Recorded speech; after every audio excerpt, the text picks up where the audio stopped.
Umphathiswa wezemfundo kwiphondo laseGauteng umnumzana Panyaza Lesufi kulindeleke ukuba atyelele isikolo samabanga aphakamileyo iFerndale High School eRandburg ngomso kulandela ukusweleka komfundi wakwa grade 10.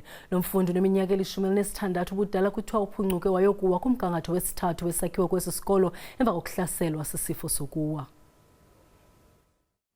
Abafundi kuthiwa bebetshintsha amagumbi okufundela ngethuba lomfundi wakwa grade 10 ehlaselwa sisifo sokuwa. Abenkonzo ezingxamisekileyo kuthiwa bayitshaye isaqhuma bafika kwangoko kwesisikolo. Lomfundi kuthiwa bafike esaphila kodwa unganyelwa lulwamvila lokufa esesendleleni eya esibhedlele. They were changing classes and dismissed from the class. All the learners were getting out of the class. The educator was in class, and according to the information that we have, the educator just heard some noise from outside because she was inside class.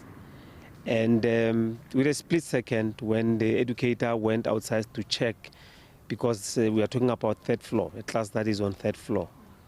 And according to the educator, the learner was already on the ground. Kuya kwathunyelwa oonontlalontle kwesisikolo ukuya kunika ululeko lwengqondo kubafundi nootitshala. Ukanti ke amagosa ezemfundo kuquka nomphathiswa wezemfundo kweli phondo kulindeleke ukuba batyelele usapho lwalomfundi ngomso.